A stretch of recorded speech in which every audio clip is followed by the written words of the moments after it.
bonsoir et bienvenue dans cette édition d'information. À présent, les titres. Fait de société dans ce journal, un métier dans lequel on trouve rarement la couche féminine. À Fria, 3 filles ont déjà une expérience à l'atelier de menuiserie au quartier 83. Un don du président de la République, professeur Alpha Condé, ce samedi, 2 forages ont été inaugurés au quartier Aviation 2 dans la commune urbaine de Fria. C'est à la présence d'une délégation venue de la capitale que la cérémonie s'est déroulée. Crime dans ce journal, arrestation de 2 présumés bandits le lundi dernier par la police de Fria dans un quartier de la localité.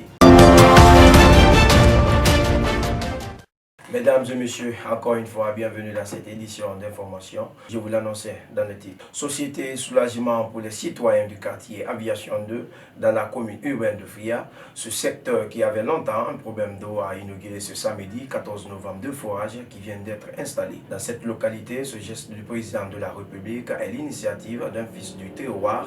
Une délégation assistée à cette cérémonie ce samedi. Suivez le point de Sekouba et Ibrahima Khalil.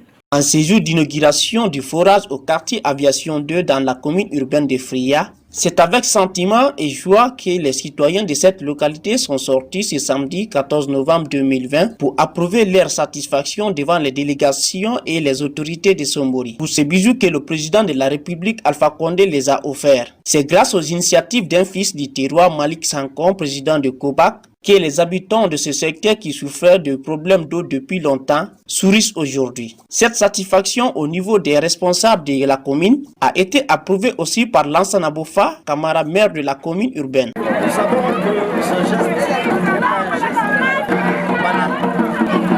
Dans la mesure où il s'agit de donner à la population de l'eau, la denrée la plus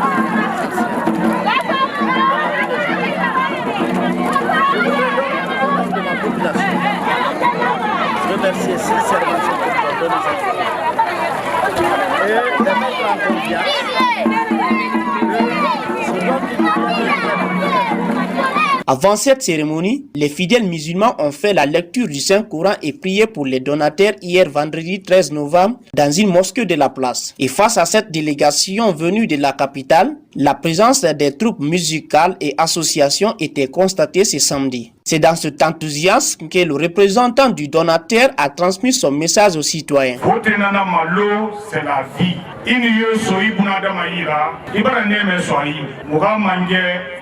Du président Kobagra et l'âge Malik Sankom.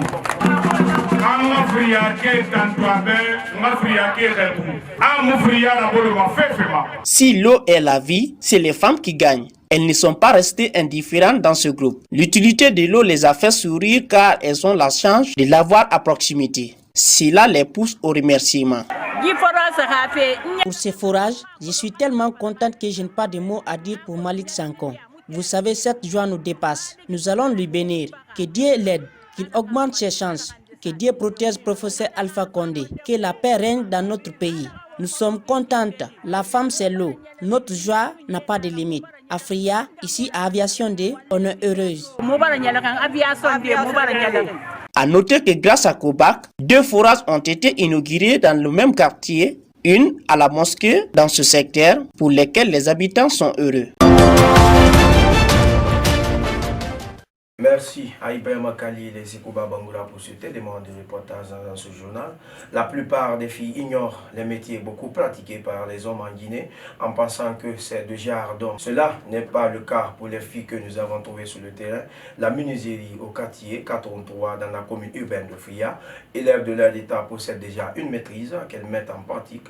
Suivez les images d'Alama Kamara. Avec le taux de femmes élevé en Guinée, la majeure partie d'elles se concentre dans le secteur tertiaire, notamment le commerce. Cela n'est pas le cas des filles que nous avons trouvées à la menuiserie au quartier 83. Élèves de leur état, elles impressionnent les citoyens de leur maîtrise dans le métier de leur père. Elles pensent justement façonner leur avenir dès maintenant en faisant ce métier en même temps étudier. Car ce que leur père a fait est bien pour elles, sans mettre totalement en idée qu'elles sont du genre féminin. Le métier que vous voyez, la plupart des gens disent que nous sommes des filles, oui, mais là où notre papa nous a mis ici, c'est bon pour nous. Parce que demain, si nous serons majeurs, on pourra se souvenir. Même si notre papa nous fait souffrir, c'est ce que disent les gens. Car dans ce métier, nous serons heureuses Et notre papa a fait de nous de bonnes personnes. Pour Adama Kamara, l'aînée parmi les filles de l'atelier, qui sait déjà faire tous les travaux, pense aussi que ce travail est possible pour les filles car elles sont capables. Ça me plaît très bien de faire ce travail. Il y a des gens qui disent que ce métier est pour les hommes, vous comprenez. Mais même si c'est de genre d'homme ce travail, cela ne veut pas dire que les filles ne peuvent pas le faire. Parce que j'ai entendu que les filles conduisent des camions et tout autre. Pourquoi pas les filles ne peuvent pas faire la menuiserie? L'expérience de ces filles dans ce métier provient de l'encadrement de leur père, propriétaire et maître menuisier du atelier. C'est à partir d'une aventure du côté de Kamsar qu'il a eu l'idée d'approcher ces filles à ses côtés pour lesquelles il est fier aujourd'hui. Un jour, je suis allé à Kamsar, ce qui m'a poussé à approcher mes filles à apprendre ce métier. Là-bas, j'étais logé à la cité. C'est les Américains qui sont à cet endroit. Il y avait une femme où j'étais logé chez mon ami. Elle travaille à la CBG. Elle conduit les camions. Depuis que j'ai vu cela, je me suis dit, l'école est bonne, mais si vous apprenez le métier, c'est plus important. C'est ce qui a fait que j'ai dit à tous mes enfants, filles comme garçons doivent apprendre les métiers. Même si c'est d'autres métiers, à part la menuiserie, il faut qu'ils apprennent. Pour aider de plus ces filles et bon nombre d'autres de la localité, Gaussou Kamara lance un appel aux personnes de bonne volonté et aux autorités de lui venir en aide pour les accompagner et ouvre la porte à toute autre fille qui veut apprendre la menuiserie. Ce que je peux dire aux personnes qui ont les moyens et aux autorités, j'ai les filles à ma disposition. Ils n'ont qu'à nous accompagner pour aider ces enfants à évoluer. Même pas celles-ci. D'autres filles qui veulent apprendre ce métier peuvent venir toutes pour qu'on les aide à travailler comme celles qui sont là. Elles n'auront pas besoin de demander quoi que ce soit aux gens. Elles pourront avoir elles-mêmes. Celles qui sont là présentes travaillent très bien.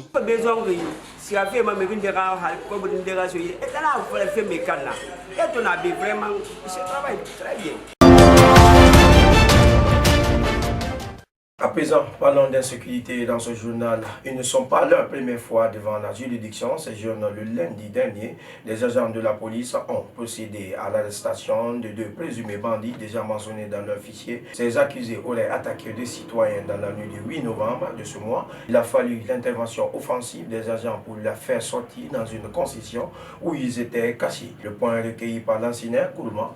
Suivez cet élément de reportage. C'est ce lundi 9 novembre 2020 que 2 présumés bandits ont été arrêtés par la police centrale de Fria. À travers une des victimes, le commissariat de la police a été informé de l'attaque de la nuit du 8 novembre contre des citoyens. Après ces crimes, avec des armes blanches, ces 2 présumés se sont cachés dans une cour au quartier Aviation 2. Il a fallu une offensive des agents de sécurité pour les sortir de la concession sous l'ordre de monsieur le juge. 2 présumés auteurs, Mohamed Doumbouya dit Papus, du Papi et Djibril Silla dit Djibi, qui ont été interpellés ce matin aux environs de 10h30, 11h.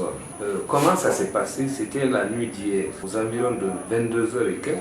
Nous avons reçu dans nos murs le nommé Amadou Diallo. Selon un des présumés, nommé Djibril Silla, c'est son ami qui s'est attaqué au motard, alors qu'il ne sait rien ce qui existe comme affaire entre lui et le taximètre. On quittait à la barre ici en montagne. Il avait un taximètre avec qui il se connaissait parce que là, le taximètre là, c'est l'ami de son papa. Et il a dit à ce taximètre d'aller nous déposer à la maison, à la famille directement. Au niveau de BS, ce taximètre nous a dit de nous arrêter là-bas, que de se garder, que lui ne peut pas rentrer à la famille. Le bêta a dit non, on doit rentrer à la famille. Soit ce qui se trouve entre toi et moi, tu dois me donner ça. Moi, je ne savais pas ce qui est entre lui et ce dernier-là. Parce que je suis venu en fait il n'y a pas un mois de cela. Donc dans ce cas, ça commence à se donner des coups. Le colonel Kande Bangoura, dans son intervention, a lancé un appel sur les citoyens de faire équipe avec eux en les appelant sur leurs contacts en cas de problème pour les aider.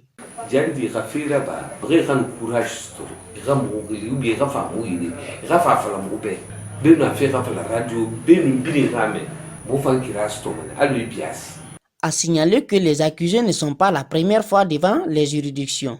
Ils sont déjà mentionnés dans les fichiers de la police, selon capitaine Collier. À ma connaissance, c'est des personnes qui ne sont pas étrangères à nos fichiers ici parce qu'elles ont été déférées. Ce n'est pas maintenant la suite qui a été donnée par la justice. c'est à eux de définir. En tout cas, ce qui reste clair, ce n'est pas le problème dans nos locaux ici. Bref en image dans ce journal, pendant que certains sont assis à perdre le temps, d'autres jeunes s'activent et embrassent les métiers dans lesquels ils s'impliquent. Pour subvenir à leurs besoins à Fria, beaucoup refusent la migration clandestine pour faire face aux petits métiers, même s'ils rencontrent des difficultés dans ce qu'ils pratiquent. À l'approche de la journée mondiale du diabète qui a été célébrée hier le 14 novembre, pour lutter contre cette maladie, les consultations gratuites ont été offertes aux citoyens de la ville. Et pour faire comprendre la cause et les mesures de prévention de cette maladie, une de nos équipes a rencontré la technicienne du laboratoire au centre de santé de Sabendé. Suivez cet élément de reportage signé Amélie Charlotte Sori. Le diabète étant un fléau silencieux, une maladie caractérisée par un excès de sucre dans le sang, concerne beaucoup de personnes dans le monde. Pour lutter contre cette maladie à laquelle une journée mondiale a été consacrée le 14 novembre, des consultations gratuites ont été offertes aux patients, au personnel de santé et aux citoyens de la ville. Ici au centre de santé de Sabendé, nous avons rencontré Marie-Juliette Keita, technicienne au laboratoire qui en connaît plus sur cette maladie. Deux types de diabète. Il y a chez d'autres, c'est au niveau des manger des aliments qui peuvent augmenter la glycémie, et d'autres c'est héréditaire. Ils peuvent venir à la naissance comme ça.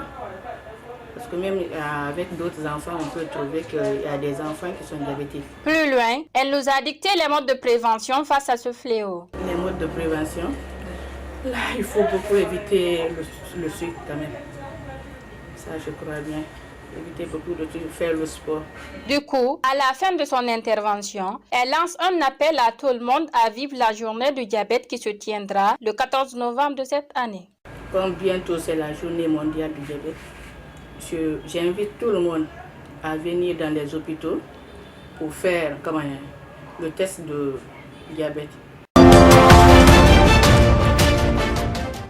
Encore, vous les sentez dans ce journal, la journée mondiale du diabète a été célébrée ce samedi 14 novembre 2020, organisée par la Fédération internationale du diabète, soutenue par l'Organisation mondiale de la santé, est la plus importante campagne mondiale de sensibilisation au diabète. Elle a été lancée en 1991 comme réponse à l'escalade de l'incidence de la maladie dans le monde. Depuis, elle a gagné en popularité et rassemblé désormais des millions de personnes dans le monde entier, dont les leaders d'opinion, les professionnels et prestataires de soins de santé, les médias, les personnes atteintes de diabète et le grand public.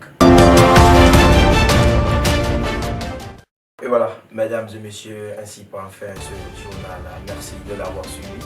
À la technique, Boubacar Keita et l'enseignant pour le moment. Les programmes continuent sur VRP Free TV. Merci de l'avoir suivi. Bonsoir.